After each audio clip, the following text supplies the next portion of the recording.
What is going on? Hopping on, sharing with you guys the importance of volume, right? When we're looking for a ticker to trade, if you've seen the manual and you know how to find a stock in play or consider a stock in play, you know we're looking for a higher volume, higher than average volume, right? So that simply means that there is more buyers, and that creates range. The more buyers there are, the higher price will be, and the higher price goes, the more range that is created. And the more range that there is, the more opportunity you could find within that range and the better opportunities there are, right? So you always hear me talking about range. Ideally, we're looking for at least 40% on these small cap tickers because that provides enough meat for us to trade. But really, we're looking for volume because that is the source of range. And the more volume a stock has, the more range it can create, right? But that doesn't necessarily mean that the more volume there is, the higher a ticker will go, right? Sometimes a ticker can have 150 million shares traded on the day, only be up 40%, and stay only 40%. But by knowing that there is 150 million shares traded on a 10 million share float, by knowing that, we can understand that there is an algorithm in the ticker and that they have enough buying power to really manipulate the price, right? They can stop people out.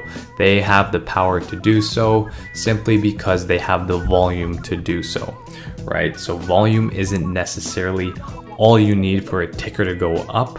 Or volume necessarily doesn't mean that the price will go up, but volume creates range. And when we're trading small caps in particular, a good general rule of thumb is if the volume is over 100 million shares on the day, just know that they have the power to pretty much move the price anywhere they want to, right? That's the way I see it, and that's the way that it can protect you.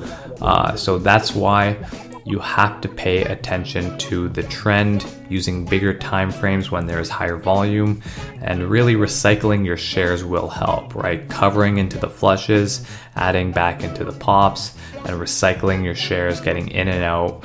You can work a core, you can literally get in and out and close your position, right?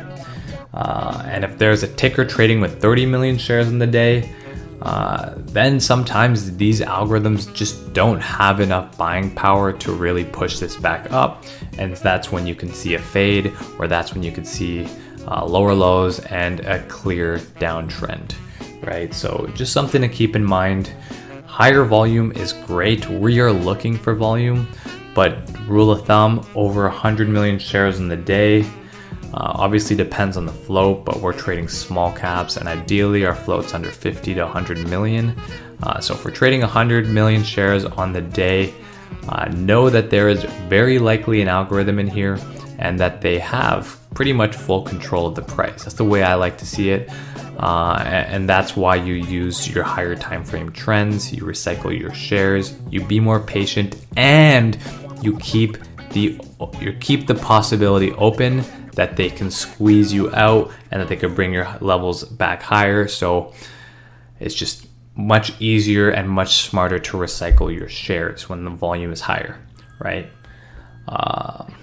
Hope you guys enjoyed that. Something to keep in mind when you're trading and when you're deciding what tickers to play and when you're looking at tickers in the morning.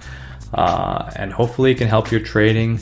Something that helps mine. It's part of the process. It's important to know because if you're trading like a 2 million share float that has 100 million shares trade on the day and you don't take that into consideration, you can get hurt very badly, right? So just knowing that volume is what drives price. And if the volume is there, price can go. Just keep that in mind. It's very important.